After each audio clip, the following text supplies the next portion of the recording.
السلام علیکم۔ ویڈیو کی طرف جانے سے پہلے میری آپ سے گزارش ہے کہ آپ اس چینل کو ضرور سبسکرائب کریں تاکہ ہر نئی آنے والی ویڈیو آپ تک پہنچ سکے۔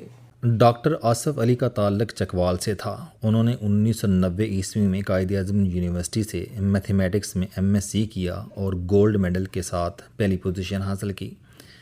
1992 میں انہوں نے MPhil کر لیا۔ یہ ٹاپر تھے، لہٰذا حکومت نے انہیں اسکالرشپ پر PhD کے لیے آسٹریلیا بھیج دیا۔ یہ کیمبرا میں نیشنل یونیورسٹی میں پڑھاتے بھی تھے اور PhD بھی کر رہے تھے۔ 1998 عیسوی میں PhD ہو گئی، جس کے بعد ان کے پاس دو آپشن تھے۔ یہ آسٹریلیا میں سیٹل ہو جاتے، ڈالرز کماتے اور بچے آسٹریلین نیشنل ہو کر 5 سٹار زندگی گزارتے، یا پھر یہ پاکستان واپس آ کر نوجوانوں میں اعلیٰ تعلیم بانٹتے۔ ڈاکٹر صاحب نے دوسرا راستہ منتخب کیا۔ اب سوال یہ ہے کہ ڈاکٹر صاحب نے یہ راستہ کیوں چنا؟ اس کی وجہ بہت دلچسپ ہے۔ جنرل پرویز مشرف کے زمانے میں شوکت عزیز نے انہیں سنگاپور کی ترقی کی وجہ بتائی تھی۔ شوکت عزیز سنگاپور میں سٹی بینک کے کنٹری ہیڈ رہے تھے۔ یہ سنگاپور کو اچھی طرح سمجھتے تھے۔ انہوں نے جنرل مشرف کو بتایا کہ لی کوآن یو نے وزیر اعظم بننے کے بعد دنیا کے مختلف ملکوں میں کام کرنے والے سنگاپورین CEOs کو اور پروفیسرز کو وہ تنخواہیں اور مراعات آفر کر دیں جو یہ دوسرے ملکوں سے لے رہے تھے۔ مثلاً فرض کریں کہ ایک سنگاپورین پروفیسر یا پرائیویٹ کمپنی کا ملازم امریکہ میں ماہانہ $10,000 لے رہا ہے۔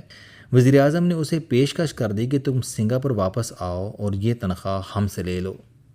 یہ بڑی زبردست آفر تھی، کیونکہ اوورسیز سنگاپورینز کی آدھی تنخواہیں ٹیکسوں اور مہنگی رہائش گاہوں میں ضائع ہو جاتی تھیں، اور وہ بمشکل 10% رقم بچا پاتے تھے۔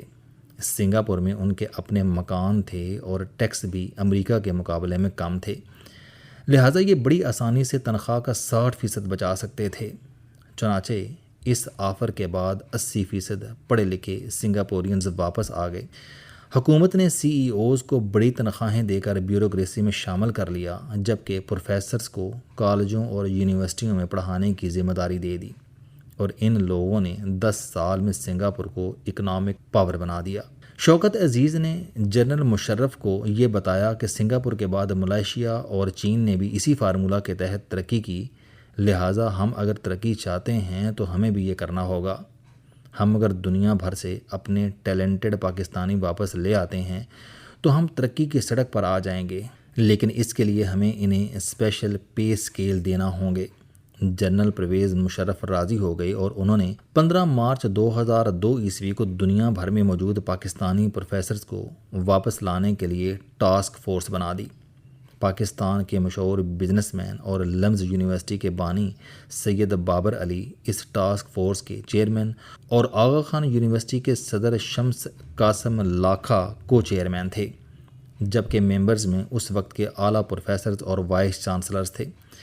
ٹاسک فورس نے طویل غور و خوض کے بعد فیصلہ کیا کہ یونیورسٹی گرانٹ کمیشن کو ہائر ایجوکیشن کمیشن میں تبدیل کر دیا جائے اور یونیورسٹیوں میں بیسک پے اسکیل کے ساتھ ساتھ ٹینیور ٹریننگ سسٹم یعنی TTS متعارف کرا دیا جائے۔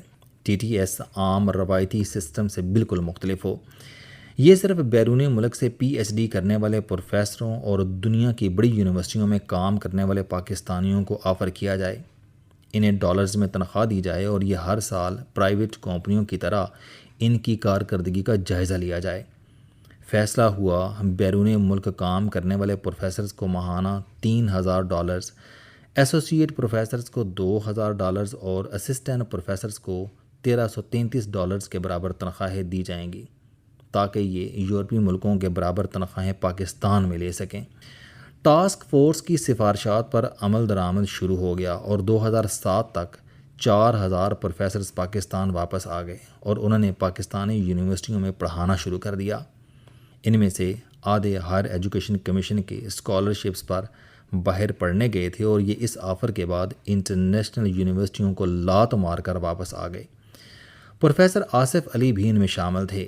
یہ بھی واپس آ کر قائد اعظم یونیورسٹی میں پڑھانے لگے۔ پاکستان کے ان 4,000 پروفیسرز نے 10,000 اسٹوڈنٹس کو PhD کرائی۔ اس وقت بھی 15,000 طالب علم پی ایچ ڈی کے لیے ان کے ساتھ وابستہ ہیں، جبکہ ان کے 8,000 اسٹوڈنٹس ان کی سفارش پر دنیا کی مختلف یونیورسٹیوں میں پی ایچ ڈی کر رہے ہیں۔ یہ پروجیکٹ جب شروع ہوا تو اس وقت قائد اعظم یونیورسٹی کے نارمل اسسٹنٹ پروفیسر کی تنخواہ 43,105 روپے سے شروع ہوتی تھی، جبکہ اس کے مقابلے میں T T S assistant professor اس سے 86% زیادہ یعنی 86,000 روپے تنخواہ پر اپنا کیریئر شروع کرتا تھا۔ حکومت پچھلے 17 برسوں میں بی پی ایس کی تنخواہوں میں سالانہ 11% اضافہ کرتی رہی، جبکہ ٹی ٹی ایس کی تنخواہ میں اضافہ نہیں ہوا۔ چنانچہ آج اگر کوئی اسسٹنٹ پروفیسر امریکہ، برطانیہ یا آسٹریلیا چھوڑ کر پاکستان آئے گا تو اسے 1,75,000 روپے تنخواہ ملے گی، جبکہ بی پی ایس 2,52,731 روپے حاصل کرے گا۔ اسی طرح 2007 عیسوی میں لوکل ایسوسیٹ پروفیسر کی پہلی تنخواہ 54,033 روپے، جبکہ بیرون ملک سے آنے والے ایسوسیٹ پروفیسر کو 1,20,000 تنخواہ دی جاتی تھی۔ یہ نارمل سے 122% زیادہ تھی، لیکن آج 17 سال بعد نارمل ایسوسیٹ پروفیسر کی ابتدائی تنخواہ 3,21,455 روپے اور ٹی ٹی ایس کی 2,63,250 روپے ہے۔ گویا 122% اضافی تنخواہ 17 برسوں میں کم ہو کر 18% منفی ہو چکی ہے۔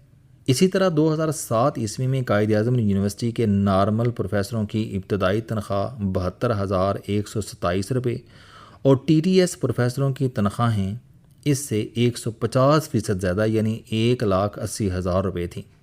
آج 17 برس بعد لوکل پروفیسرز کی ابتدائی تنخواہ 4,05,292 روپے، جبکہ ٹی ٹی ایس پروفیسر کی 3,94,875 روپے ہے۔ گویا 150% زیادہ تنخواہ کا پروفیسر اب منفی 3% تنخواہ لے رہا ہے۔ اب سوال یہ ہے کہ یہ فرق کیوں اور کیسے آ گیا؟ سیدھی بات ہے کہ بی پی ایس کی تنخواہوں میں ہر سال 11% اضافہ ہوتا رہا اور ان کی تنخواہیں بڑھتی رہیں، جبکہ بیرونی یونیورسٹیاں اور 5 اسٹار شہریت چھوڑ کر آنے والے پروفیسرز کی تنخواہوں میں اضافہ نہیں ہوا، اور یوں یہ روز بروز نیچے سے نیچے کھسکتے چلے گئے۔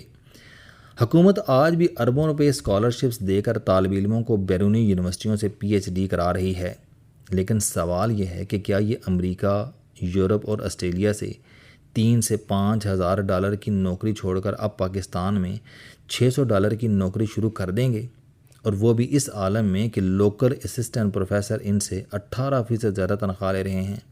ٹی ٹی ایس پروفیسرز نے جون 2024 عیسوی میں اس ظلم کے خلاف اسلام آباد ہائی کورٹ میں پٹیشن دائر کی، اور 12 ستمبر 2025 کو عدالت نے حکم دیا کہ یہ معاملہ وفاقی کابینہ میں پیش کیا جائے اور فوری طور پر ٹی ٹی ایس کی تنخواہوں میں 35% اضافہ کیا جائے۔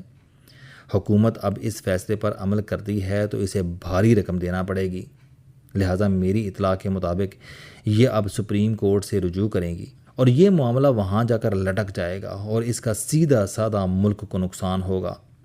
میرا مشورہ ہے کہ احسن اقبال منصوبہ بندی کے وزیر ہیں، یہ خود بھی فارن کوالیفائڈ پروفیسر ہیں، اللہ تعالیٰ نے انہیں مینجمنٹ کی بے تحاشا صلاحیت دے رکھی ہے۔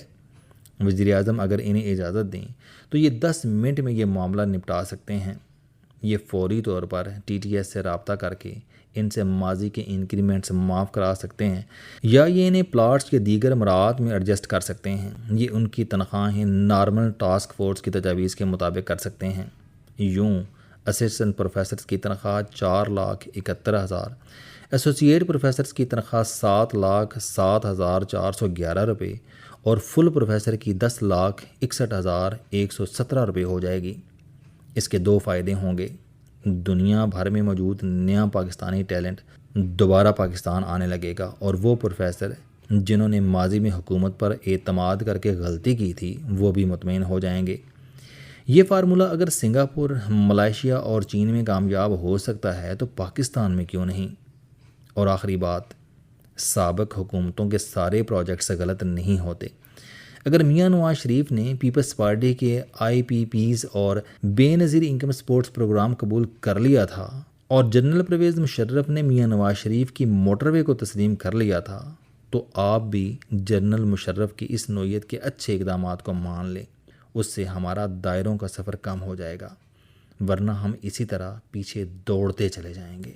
السلام علیکم، آپ سٹوڈنٹ ہیں، کوئی جاب کرتے ہیں، کاروبار کرتے ہیں، یا پھر آپ گھریلو زندگی گزار رہے ہیں۔ اگر آپ اپنی زندگی کو بدلنا چاہتے ہیں تو اس چینل علم دوستی پر آپ زندگی میں کامیابی کے لیے جاوید چوہدری صاحب کے موٹیویشنل، سوشل، سیلف ڈسکوری سے ریلیٹڈ اور صحت سے متعلق بے شمار کالم سن سکتے ہیں۔ میرا دعویٰ ہے کہ یہ چینل آپ کی زندگی بدل دے گا۔ اس چینل کا مقصد اچھی باتیں معاشرے میں پھیلانا ہے، اور اچھی بات کو دوسروں تک پہنچانا صدقہ جاریہ ہے۔